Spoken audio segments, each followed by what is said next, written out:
डाकुओं ने यह समझा था कि ये जो बैरूनी साजिश, और बैरूनी साजिश क्यों है ये सुने नौजवानों, ये सुनो, क्या जरूरत पड़ी थी अमेरिका को कि साजिश करके इन चोरों को ऊपर बैठाओ? क्या वजह थी? क्योंकि बताएं मुझे, आपका क्या ख्याल है कि अमेरिका हमारा खैर ख्वाह है? क्या अमेरिका इस मुल्क की बेहतरी चाहता है?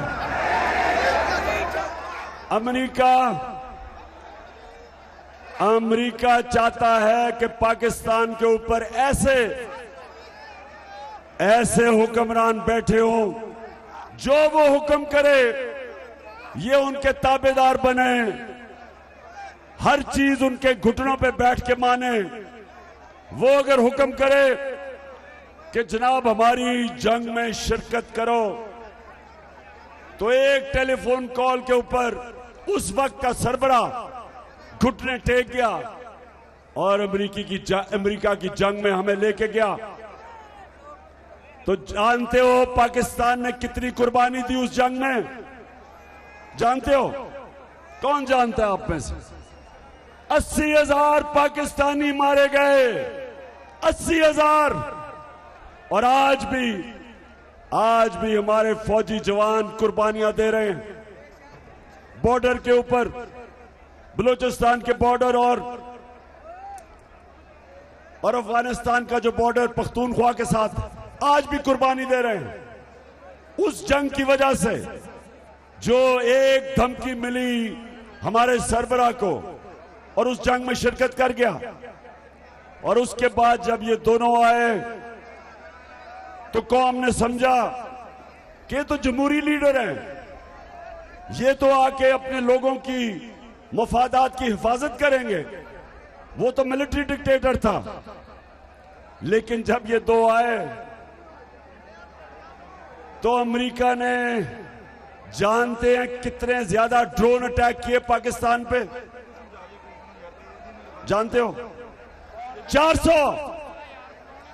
400 दफा उन्होंने आके इस मुल्क पे बमबारी की।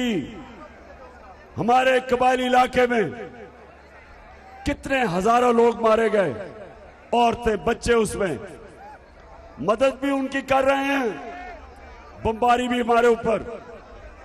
हम कतई किसी से दुश्मनी नहीं करना चाहते, ना अमेरिका ना किसी से, सबसे अच्छे ताल्लुकात रखना चाहते हैं, लेकिन हम किसी की गुलामी नहीं करना चाहते। खुदा के काबे से सब बुत उठे।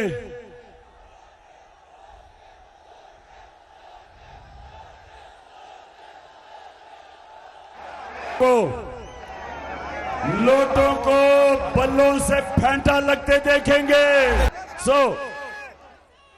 चक जुमड़ा, अमेरिका इसलिए इन चोरों को लेके आया कि ये जो मर्जी चाहे पाकिस्तान को टिश्यू पेपर की तरह इस्तेमाल होने देंगे। और उनको ये पता था कि इमरान खान किसी सूरत अपनी कौम को किसी की गुलामी नहीं करने देगा।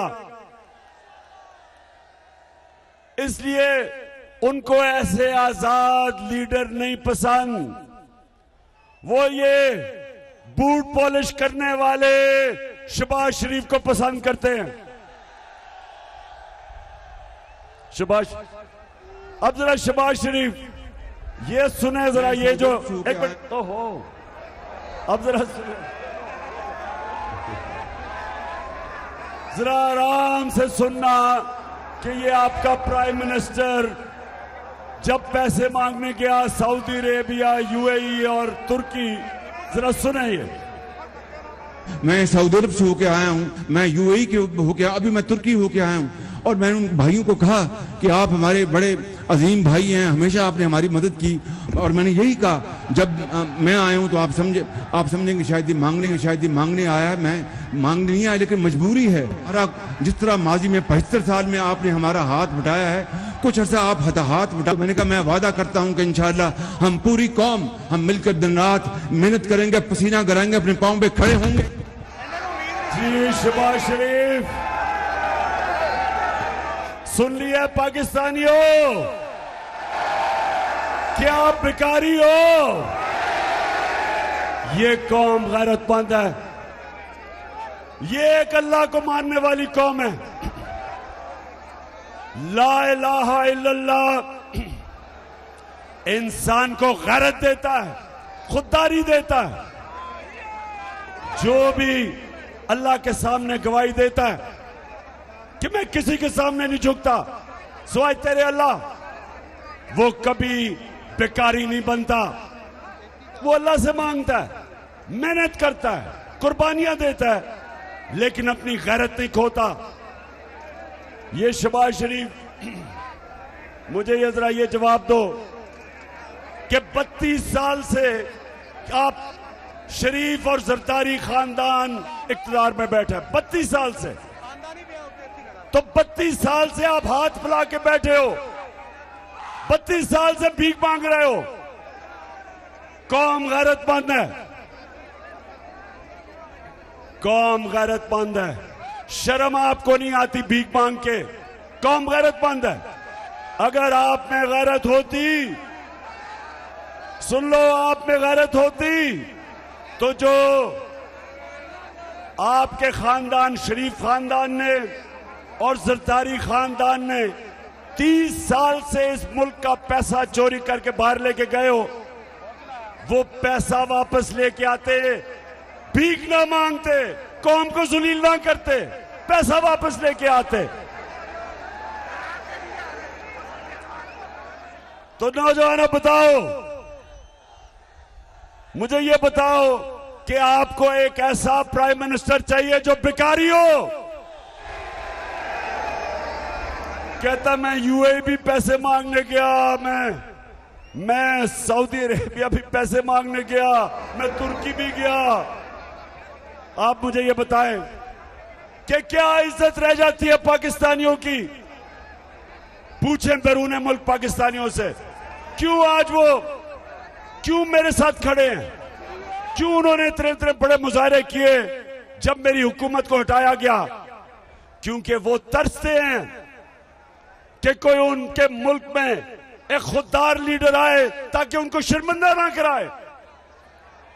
ये देखें, ये जरा जिस तरह का लीडर है, प्राइम मिनिस्टर अपने आप को भी शर्मिंदा करवाता है और सारी कौम को भी शर्मिंदा करवाता है।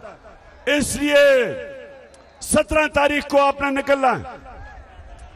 और मैं ये आपको बता दूं, इन्होंने सारे धांधली के रिकॉर्ड तोड़ देने हैं। इनको खबर मिल गई है कि सारी 20 के 20 हलकों में तहरीक इंसाफ जीत रही है। इंशाल्लाह जीतेगी। और इनको पता चल गया, जो भी सर्वे हुए हैं, कौम खड़ी है तहरीक इंसाफ के साथ और इनकी मुखालफत में। और खास तौर पे लोटों को कौम बल्लों से फेंटा देखना चाहती है।